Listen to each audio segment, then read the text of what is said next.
Hey guys, this is Lightning Runner, and I have some news for you guys. This is just going to be a small update video probably, because I really don't have a lot planned to talk about. I could talk about one of the conventions that have been important to me, but I honestly don't really want to talk about that right now.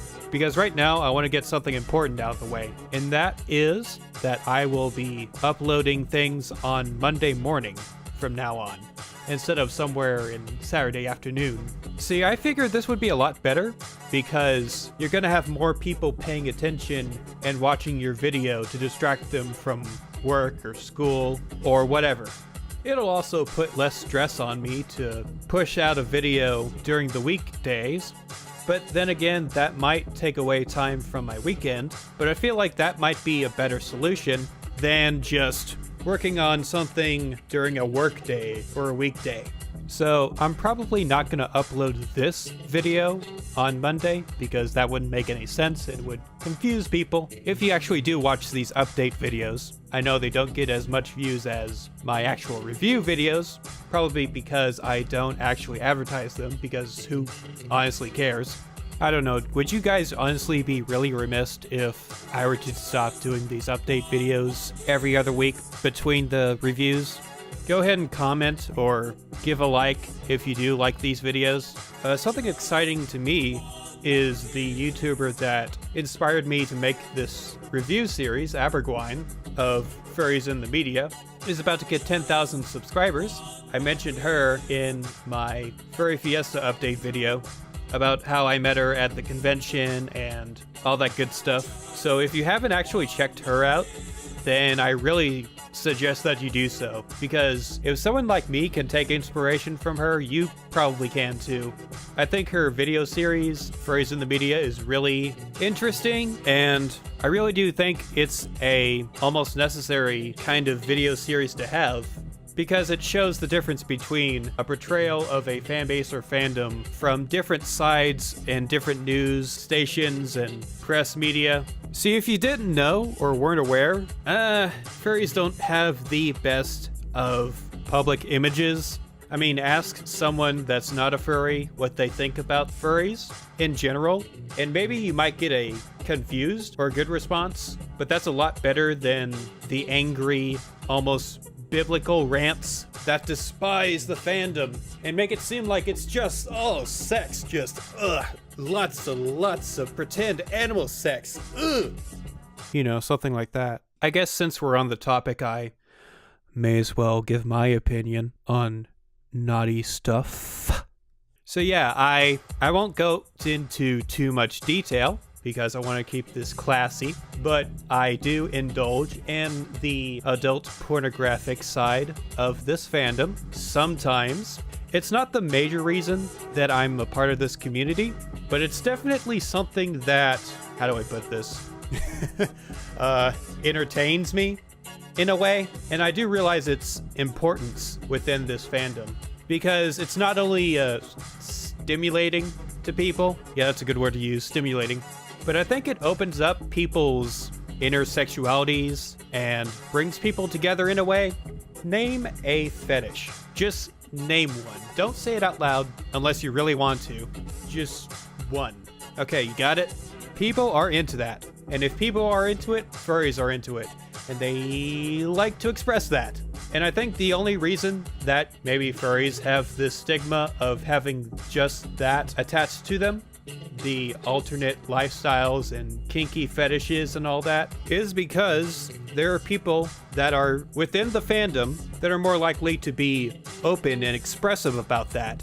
And in some ways that can be good and can lead to better understandings with other people. And in some cases, you're going to find yourself staring down a S&M couple displaying their puppy play out in the open at a convention, which, yes, that's happened. And if you don't know what S&M or puppy play is, look it up later on Google. No, not Google. Urban Dictionary and Wikipedia. Those should be the more informative sites to go to. And side note, I'll go ahead and say that you don't have to tell every single person you know if you're involved with this fandom. I know personally I haven't, and I would only bring it up if it's relevant, or maybe someone catches a glimpse of the reindeer over my shoulder as I'm editing one of my videos and they're curious, you know, somewhere where it's a conversation starter. And it's not even that I'm ashamed to be a part of a fan base. I'm way too damn old for that. Like, there have been times where I felt shamed or embarrassed about a thing that I was, well, I'll give you an example. Back in middle school, I would read manga. Those are the anime comic books. During class, between class, almost all the time. And one time I got caught in English class, right before it actually. And before the teacher even begins the lesson of the day, she catches a glimpse of me reading some sort of book. And you would think, you know, maybe letting the kid with the book in English class read that damn book and leave him alone, you know, I think that would be the best idea. But no, she walks over, takes it from my hands, asks, "Hey, what is this?" Like in a really authoritative tone, just like, "What is this?" And then she goes all the way back up to the front of the classroom, up to her desk, and then she reads the back of the manga, which, since you read it right to left, that would be the back end of it. So she starts trying to read out what she thinks is the title, but it is just the authors' names. And I forget who those writers and authors or whatever are. But then I tell her, no, it's read right to left. You're supposed to... No, wait, I don't think it was me that pointed it out. I think it was someone in my class that also read manga. Probably the Asian kid that I knew who, like, sat near me. And he was like, "You're supposed to read it the other way around." So she does so. She's like, "Oh, okay. Azumanga the Manga Dio."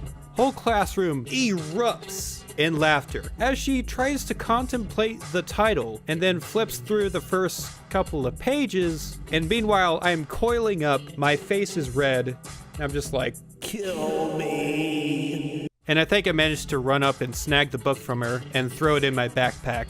But yeah, I think because of incidents like that weren't necessarily mean-spirited, but embarrassing, that I think in my younger years I developed some sort of phobia against sharing my interests, well, more nerdier interests with people, even my own family. But now I sort of realize, you know, I'm grown up, I can take care of myself, I don't have anyone to take care of, and no one needs to take care of me, so I can do whatever I want. And once you're at that stage, and you don't have to tell people what you're into, then, you know, you're golden. You can do whatever you want, as long as it's, you know, as long as it's not murdering people. A good way to think about it is you should probably worry more about social rules first, and then see if you can defend your fandom, or whatever you call it. I don't even know if you want to defend your fandom. Just don't be one of the creepers at this point. And that's about it for this off-topic video. So I'll have that new review up, not this coming Saturday, but Monday, as in the Monday after that Saturday. Let me just see what the actual date of that would be. May 29th. Yeah, so that'll be the upload date for the new review video, and I will see you guys there. This is Lightning Runner, and I will see you guys later.